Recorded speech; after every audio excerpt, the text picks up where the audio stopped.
Mi invitada de hoy sabe lo que es negociar a cara de perro nada menos que en la Organización de Países Productores de Petróleo. Y también sabe contarme con paciencia y con cariño la historia del Estado que gobierna. A vueltas por México con Rocío Nale García.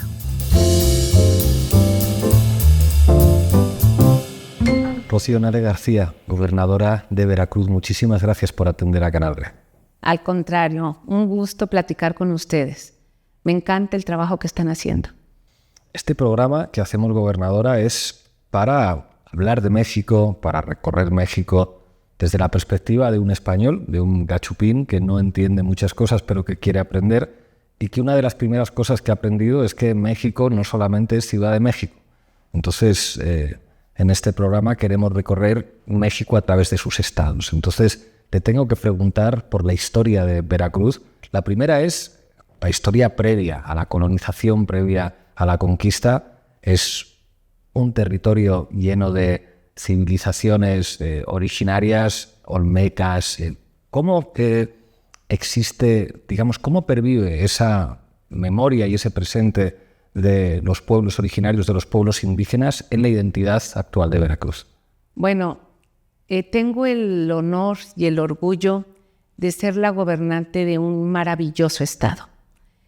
Veracruz es un estado donde se inicia la historia de México. Desde, por supuesto, nuestros pueblos originarios, los olmecas, que es la cultura madre, se asienta, nace en el sur de Veracruz, pero también tenemos la zona norte, donde está la Huasteca, los totonacos. Tenemos 13 pueblos originarios. La conquista, llegan los españoles a Veracruz. Es la puerta de entrada de México. Lo dice Carlos Fuentes, ¿verdad? Así que es. La entrada al mundo es por Veracruz, es por con Veracruz. Hernán Cortés. Veracruz recibió a italianos, a franceses, a migrantes, libaneses, por supuesto, españoles. Y es un estado muy generoso, muy rico en cultura, en biodiversidad, pero lo más importante es su gente. Somos 8,5 millones de habitantes en el estado. Una región, las regiones, son 10 regiones, una cultura vasta, muy grande y muy rica. Las 32 entidades del país tienen lo suyo, pero bueno, Veracruz es un estado de historia, de riqueza, de todo. Tenemos agua, tenemos petróleo, tenemos gastronomía, tenemos todo. Y hoy tengo el orgullo de estar gobernando ese estado, pero gobernando, construyendo el segundo piso de la transformación que estamos haciendo en México, al lado de la presidenta Claudia Sheinbaum. Primero, el primer piso pues fue con el presidente López Obrador, y yo vengo de trabajar ahí en esta transformación del país desde hace muchos años. Y bueno, hoy me toca estar transformando mi estado. Bellísimo, entonces estoy feliz, y la invitación a todos para que lo visiten. Me hubiera gustado recibirlos porque hoy estamos aquí en Ciudad de México, en la casa de la representación de Veracruz, pero yo espero que la próxima vez nos visiten en Veracruz.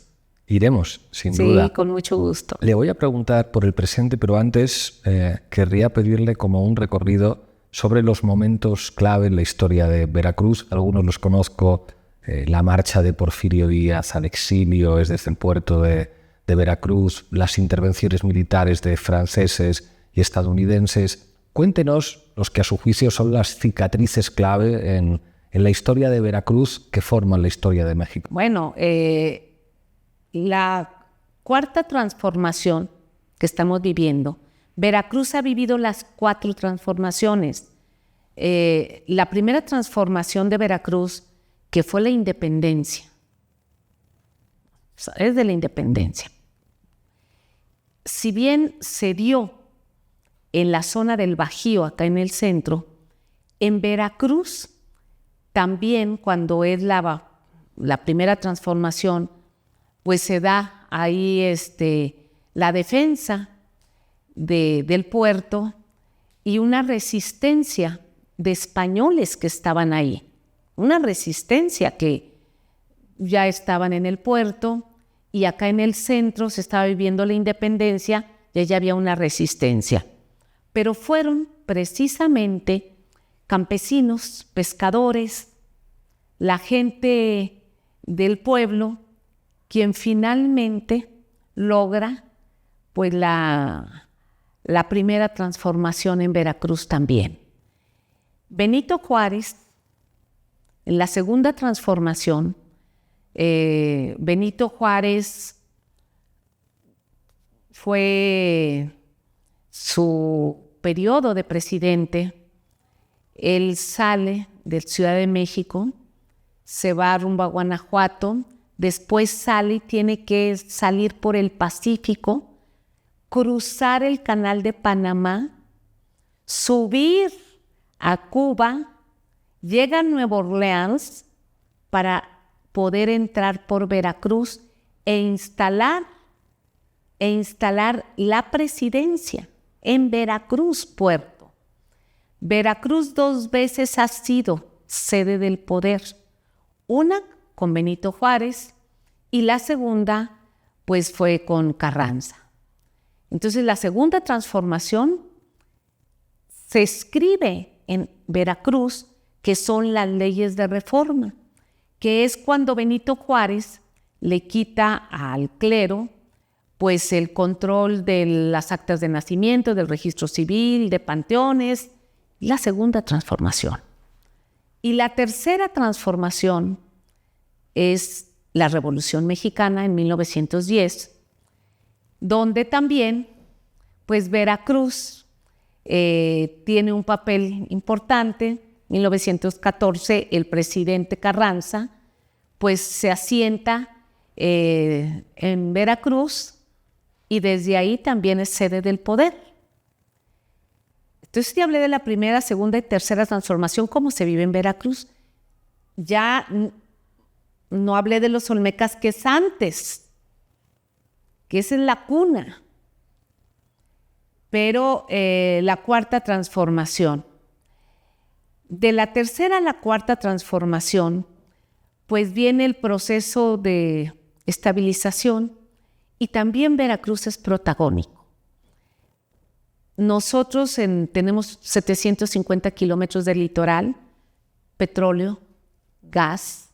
Entonces, con Lázaro Cárdenas, la expropiación petrolera, Veracruz también juega un papel protagónico. Y de ahí el crecimiento del desarrollo económico de México, pues pasa por Veracruz, los puertos de Veracruz, tren en Veracruz, el petróleo en Veracruz. Y hoy que hay una cuarta transformación, ¿cuál es el papel que tiene Veracruz en la cuarta transformación? Pues la primera mujer gobernante en Veracruz, donde estamos en este proceso que ya se inició del cambio de régimen, donde sacamos a un neoliberalismo que generó muchísimos pobres, y con el presidente López Obrador 13.4, o sea, 13.400.000 mexicanos salieron de la pobreza. El estado que sacó más números de pobres fue Veracruz, 1.400.000 pobres en este proceso transformador, en lo que va del presidente López Obrador y hoy con la presidenta Claudia Sheinbaum. Entonces, hablando de historia, cruzado con política, me gusta a mí hablarlo así, ese es el papel de Veracruz. Ya no voy a hablar de su riqueza cultural, de su música, de su gastronomía, de su gente, de los sones, de los afromexicanos. Todo eso tenemos en Veracruz, todo. Entonces, pues es un orgullo ser la gobernante y es una gran responsabilidad. Hemos hablado de historia de Veracruz, ahora le quiero preguntar por su historia personal, porque es un perfil particular. Usted trabajó como ingeniera durante más de 20 años en Pemex. En 2018 Andrés Manuel López Obrador, la nombró usted secretaria de Energía. Antes de aterrizar en algunas anécdotas de esa experiencia, en una posición de gobierno estratégica muy importante, le quiero preguntar por Andrés Manuel. ¿Qué representa para usted, para su biografía, haber estado tan cercana, pues a una personalidad que ha cambiado la historia de México? Bueno, creo que he tenido mucha suerte. Al licenciado yo lo conozco desde 1998. Yo soy ingeniera química con especialidad en petroquímica y tengo 40 años viviendo en el sur de Veracruz, donde son las instalaciones petroquímicas. El régimen neoliberal, con Carlos Salinas de Gortari, inicia con la privatización de muchas empresas en México. Teníamos cerca de 2,000 paraestatales en México. Telégrafos, correos, teléfonos, todo.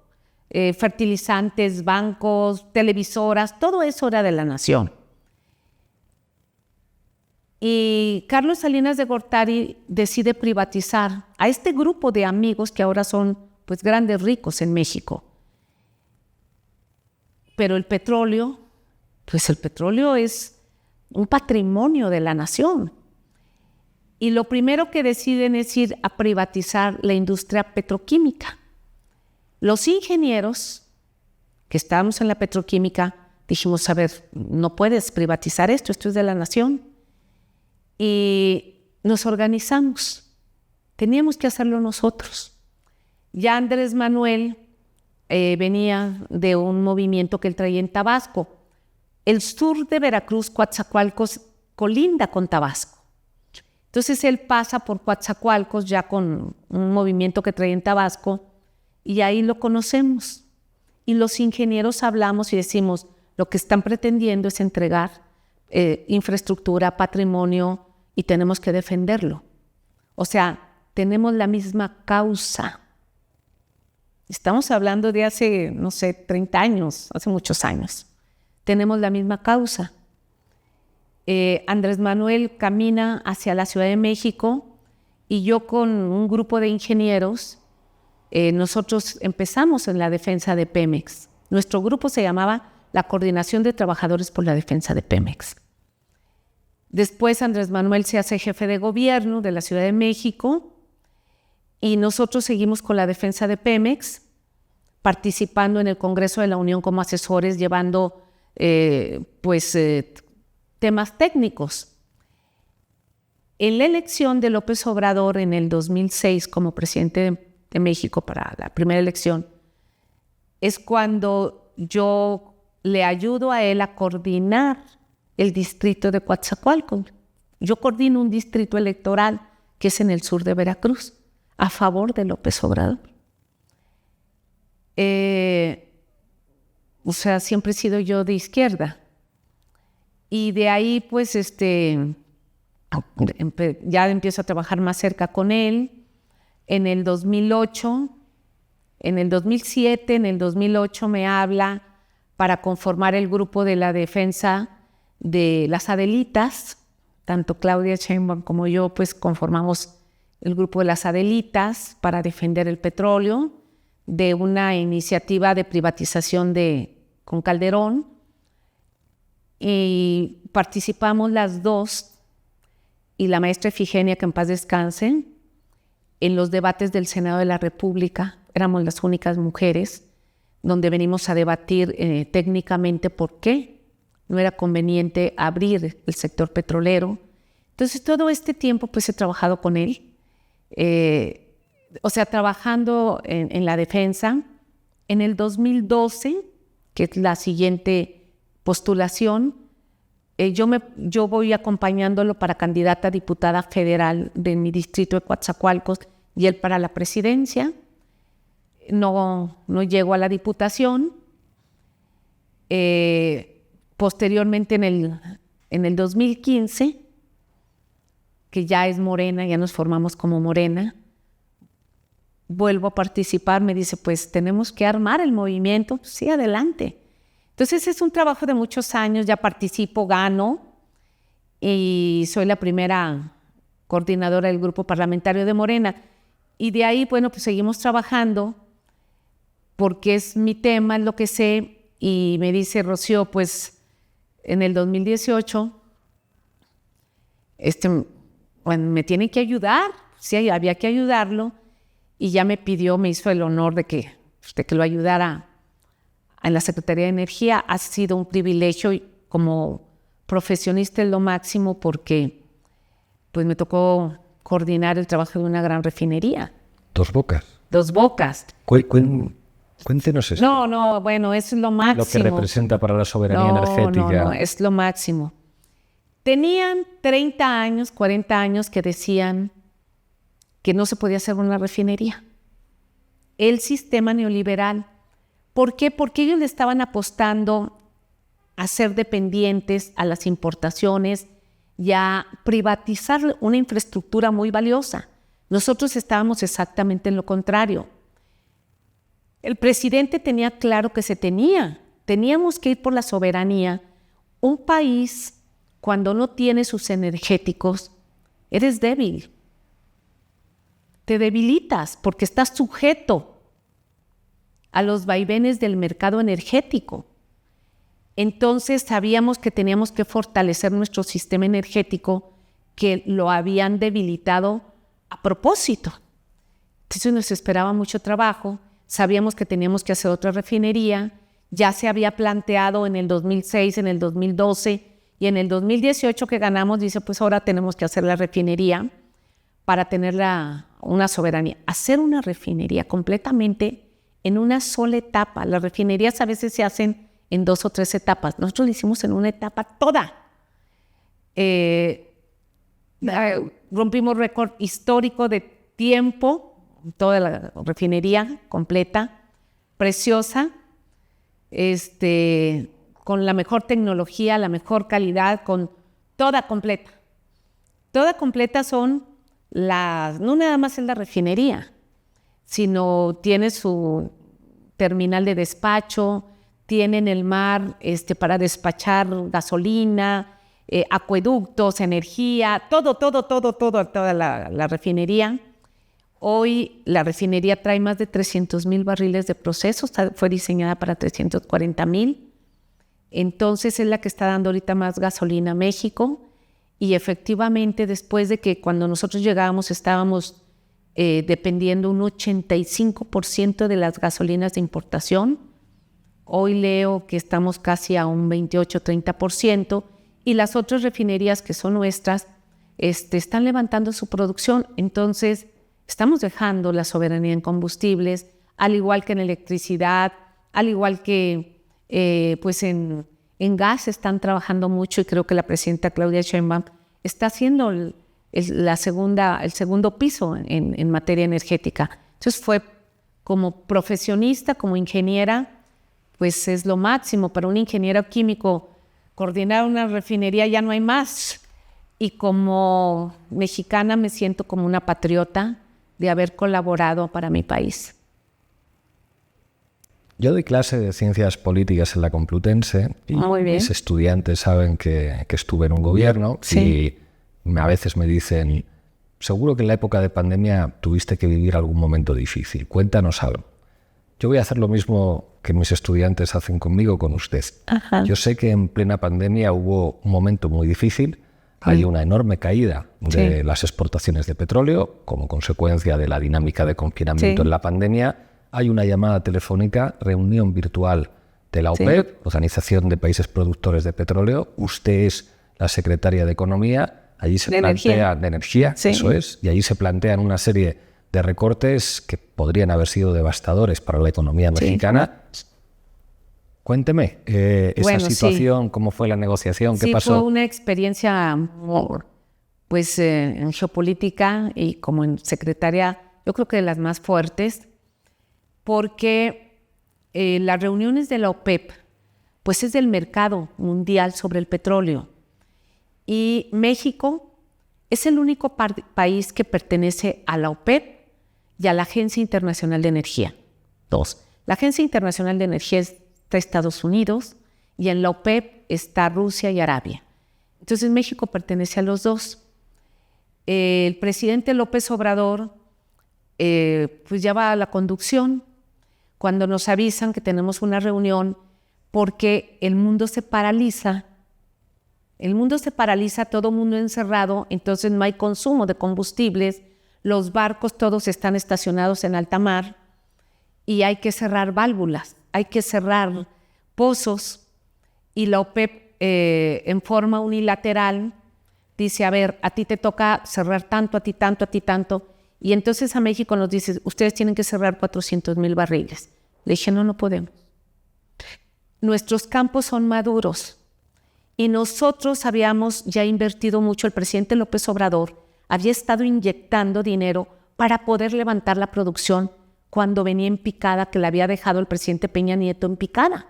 Entonces el presidente desde un principio empieza a inyectar dinero para levantar los pozos y son pozos maduros, que es muy difícil que tú cierres y luego vuelvas a abrir.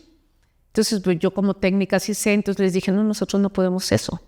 No es que pueda, lo tiene que hacer. No podemos. México no puede. Entendemos la desesperación ante el mercado, pero México no puede. Yo pedí la comprensión de la OPEP, les expliqué esto y les dije, México en el sexenio de Peña Nieto estuvo cumpliendo los recortes del 300%. A ellos no les importaba. Decían, ciérrale 70 y le cerraban 200, porque esa era la política. Entonces otro país podía tomar el volumen de México. Entonces le dije, a ver, ya México estuvo pagando mucho tiempo, ahorita pedimos esto. Entonces se atora la negociación, efectivamente por México. Fueron más de 24 horas. Yo estaba en el teléfono con el presidente López Obrador, porque era virtual, y él era el que me iba conduciendo. No podemos, diles que no se puede, diles que no, coméntales esto, siempre de una forma muy respetuosa pero firme, y efectivamente era la única mujer. Todos los demás países, la gran mayoría en ese momento sus secretarios eran técnicos, o sea, no eran economistas, eran técnicos también, entonces sabían y yo les decía, no podemos. Y fueron 3 días muy fuertes, hasta que se hace una negociación a alto nivel y ya el presidente López Obrador dice, a ver, nosotros vamos a cerrar 100,000 barriles 2 meses. El resto que lo ponga Estados Unidos, que son los que traen 10 millones de producción, y acepta justamente Donald Trump. Entonces es una negociación de alto nivel que hace el presidente López Obrador, pero que en la mesa pues estaba yo representando a México, y fueron 3 días de una presión muy fuerte y de resistir presiones fuertes, pero no había otra opción. Entonces al final, bueno, pues salimos muy bien, México sale bastante bien, después de que nos criticaron todos, empezando por la derecha de México, ¿qué les pasa? Pero bueno, nosotros sí sabíamos lo que queríamos. Entonces fue una negociación fuerte, pero nos ayudó porque también después de eso nunca había visitado un secretario general de la OPEP México. Y ya después de eso, Mr. Haytham, quien está todavía secretario de la OPEP, después visita nuestro país, conoce Dos Bocas, conoce el Golfo de México, los campos petroleros, saluda al presidente López Obrador y esta relación se hace más cordial. Entonces creo que fue para bien y sí fue una gran experiencia. Le quiero preguntar por otra experiencia que me parece muy interesante. Se dice que el nuevo colonialismo tiene como protagonistas a las empresas. Usted tuvo el protagonismo en la compra de 13 plantas de generación eléctrica de una empresa española, una multinacional, Iberdrola. ¿Cómo fue esa experiencia? Fue también una negociación muy larga, muy fuerte, porque decidió el gobierno del presidente López Obrador poner un freno a la generación de electricidad de empresas privadas porque teníamos que proteger el mercado eléctrico. El mercado eléctrico se tiene que proteger y veíamos el ejemplo de España, donde las tarifas eléctricas y donde era una locura y dijimos, no, nosotros tenemos una empresa muy fuerte que es la Comisión Federal de Electricidad y que también venía en picada. Entonces pusimos una barrera y dijimos, hasta aquí. Pero Iberdrola, que estaba ya en México, decía, no, si nosotros venimos para crecer y para quedarnos. Dijimos, no, aquí hay un gobierno, de aquí mandata un gobierno y ustedes hasta aquí llegan. Entonces fueron casi 2 años y intentamos hacer un cambio de ley que no pasó en el Congreso para proteger el mercado eléctrico porque ellos se metían con los partidos de derecha, con el PRI y el PAN, a defender los intereses de Iberdrola. Entonces no pasa, sin embargo, en la práctica nosotros logramos frenar. Un gobierno firme, un gobierno fuerte dice no. Y entonces Iberdrola dice, bueno, yo tengo estos activos, ya no me conviene estar aquí, se los vendo. Y entonces es una estrategia interesante, porque pues los activos, está bien, se hace la valoración. Aquí hay una institución que se llama Indavín, que es el que hace los avalúos. Indavín dice, esto vale esto, y el presidente López Obrador dice, está bien, se los compramos y vamos todavía a bajar más su participación que ellos tienen en México.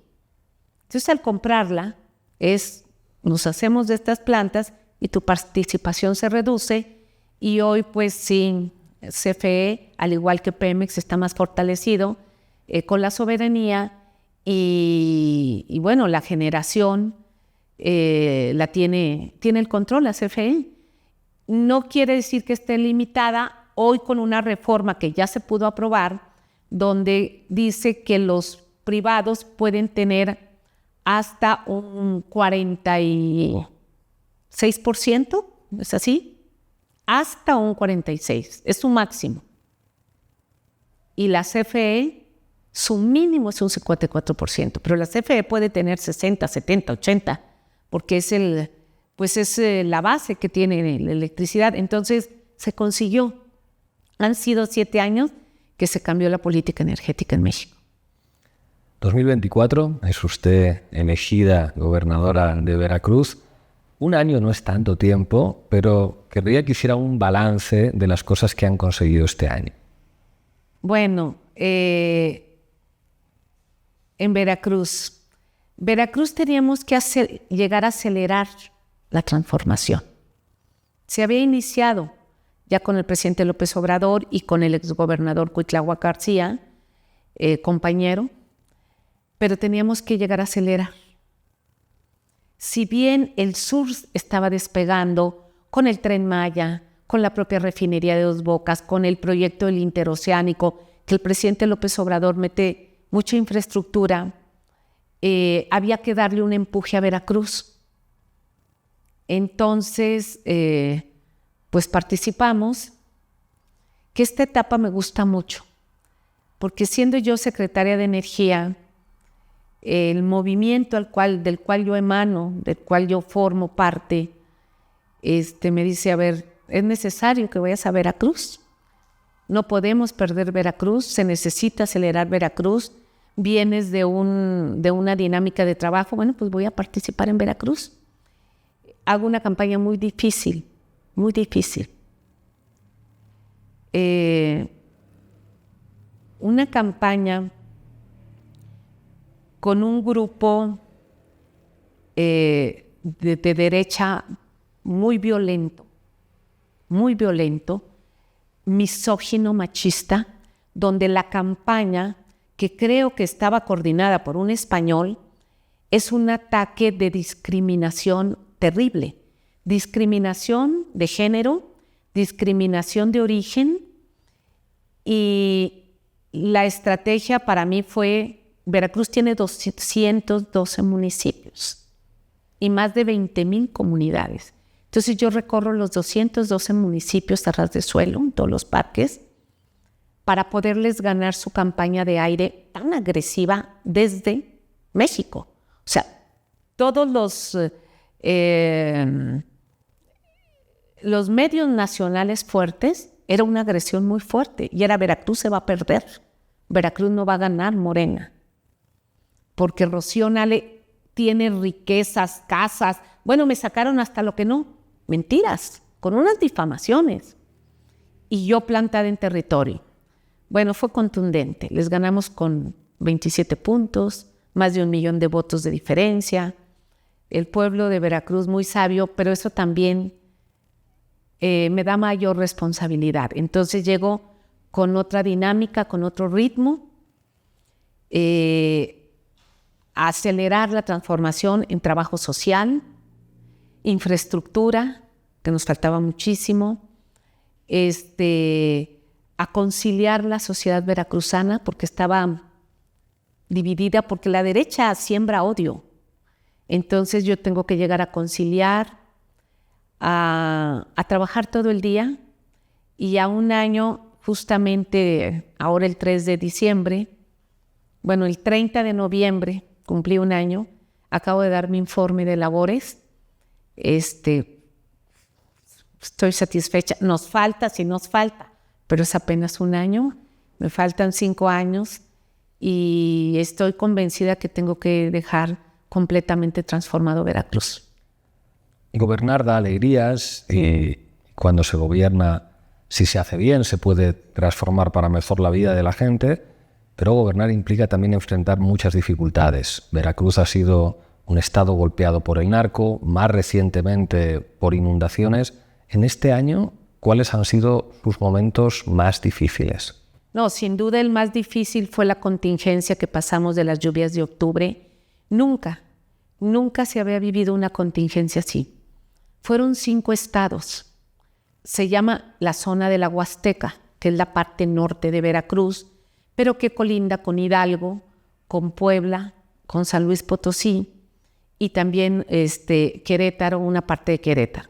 Fueron 5 estados donde las lluvias fueron tan intensas, chubos de laves, en una zona, la Huasteca es bellísima, donde comunidades sufrieron inundaciones muy fuertes, pero Veracruz, de la Huasteca, toda esa agua baja a Veracruz para desembocar al Golfo de México, así se llama.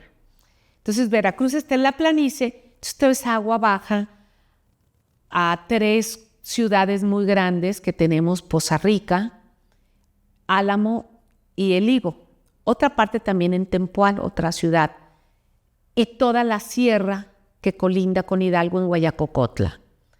Entonces tuvimos inundaciones muy severas, donde casas, adentro de las casas con lodo, hasta 4 metros adentro de las casas.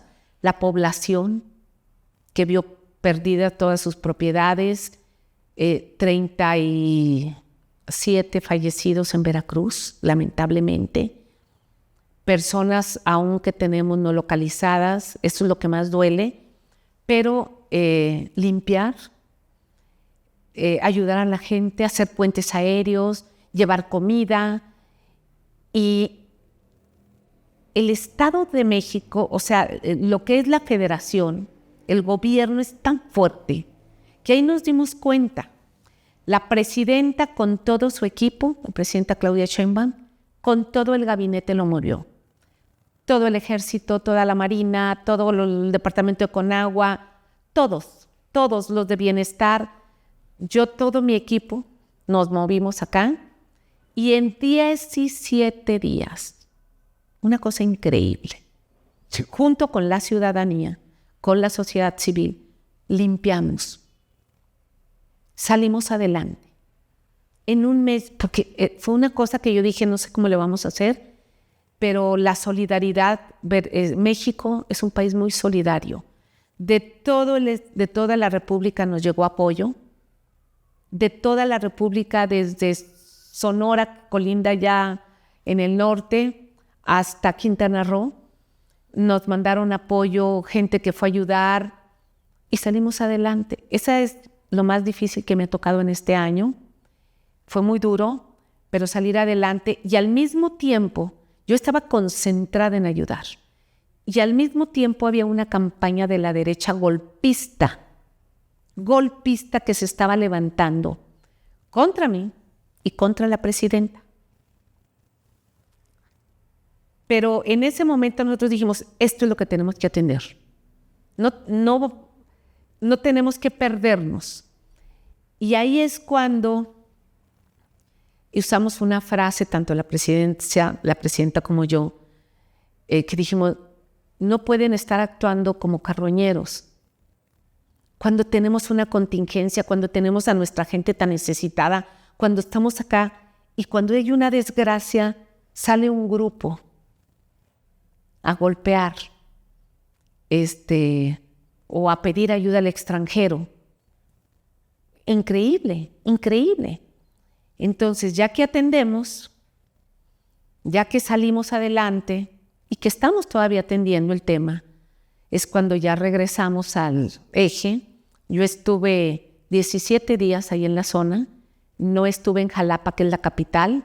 Cuando regreso a Jalapa, pues sí, ya había ahí también unos grupos ahí golpistas, pero ya es cuando regresamos a dar cara como la presidenta. Yo acabo de tener la concentración grandísima en Jalapa de 25,000 personas donde di mi informe. Es la calle, nuestro movimiento se hizo en la calle. Nosotros informamos, nosotros damos cara. Eso es el movimiento. El movimiento no son los bots. Las redes son fabulosas, pero pues cuando hay una interacción real. Cuando son bots y esas cosas, pues no sirven para crear un escenario de humo que no dura.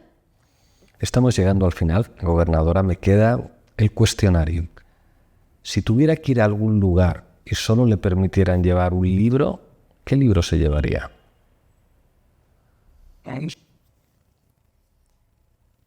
Sin duda el de Gracias de López Obrador, porque en el libro de Gracias, su nombre lo dice, él relata desde el movimiento y entonces él ahí relata experiencias y determinaciones, cómo actuó. Yo me formé con él. Creo que Claudia Sheinbaum y yo y otras compañeras y compañeros nos formamos en el camino con él y fuimos aprendiendo. Él fue un líder, es un líder, pero también fue un guía que en el camino fue formando los que ahora estamos. Él ahora está en su retiro, merecido, descansando, desde ahí está dando seguimiento al país, pero ahora nosotros somos los que estamos llevando las riendas. Entonces, cuando yo leí el libro, yo decía, sí es cierto, aquí estaba. O, sí es cierto, esto sí pasó. Sí me acuerdo que tomó esta determinación. En el libro platica lo de la OPEP, por ejemplo, y platica otras experiencias. Y ese para mí es como un manual. Acaba de sacar su libro de grandeza, que es maravilloso porque habla de la cultura olmeca. Y la cultura olmeca, su origen es en Veracruz. Y luego, pues posteriormente también aparece en Tabasco, con una gran presencia en Tabasco. Entonces, para mí, pues bueno, sería doble, ¿no? El de grandeza, pero el de Gracias me gustó mucho como guía política. Y ese sería el libro. Ok. Y para entretenerme, bueno, Saramago me encanta. ¿Y qué película o qué serie se llevaría? Bueno, a mí me gusta, hay una película que me gusta mucho que se llama Petróleo Sangriento. Esa película de Petróleo Sangriento, porque es de mi lucha, relata cómo en la época del petróleo en Estados Unidos, un tejano o un campesino encuentra el petróleo y cómo lo desarrolla y lo comercializa. No sé si ya lo vieron. Entonces, tuvo un Oscar él, Él tuvo un Oscar por esa película. Y en la película te relata cómo se formaron las transnacionales, qué alianzas hicieron, cómo hicieron los gasoductos. Y es una película. En español se llama Petróleo Sangriento. Entonces, bueno, me gusta mucho porque pues es la historia del petróleo y no nada más de la producción, sino de la geopolítica y de cómo se maneja. Y bueno, esa es mi especialidad. Entonces, bueno, es la que me gusta. Y en política, mi máximo, que todos los 25 de diciembre la veo, o sea, la he visto muchísimas veces, la trilogía del Padrino. Las 3 series del Padrino. Padrino 1, Padrino 2 y Padrino 3.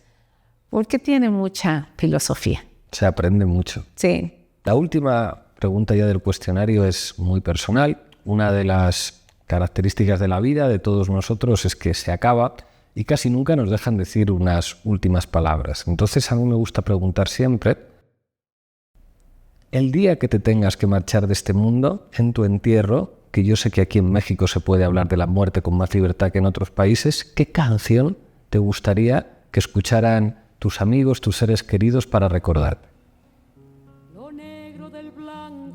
Bueno, creo que he sido muy privilegiada en la vida y yo creo que esta canción es la que muchos latinos yo creo que la escogerían, pues es Gracias a la Vida. Es gracias a la vida porque he tenido hasta hoy buena vida. Mis padres, mis hermanos, provengo de una familia tradicional mexicana donde nos formamos. Yo provengo de la escuela pública, me hice en una escuela pública, entonces me pude preparar, entro a trabajar a Pemex, a servirle a mi patria y bueno, tengo 35 años de matrimonio donde formé una familia, mis hijas, y me pude desarrollar como profesionista y como política. Entonces, por eso me considero que he sido privilegiada por la vida y de alguna manera, en lo político, pues trato de corresponder a mi comunidad, a mi sociedad, a mi país. Entonces, pues sería Gracias a la Vida. Yo creo que mucha gente ha de escoger esa canción. Rocío Nale García, muchísimas gracias por atender a Canadá. No, al contrario. Gracias a ti y yo los felicito nuevamente por el trabajo que hacen. Me encanta lo que están haciendo. Y yo no doy muchas entrevistas, pero esta me encanta. Gracias.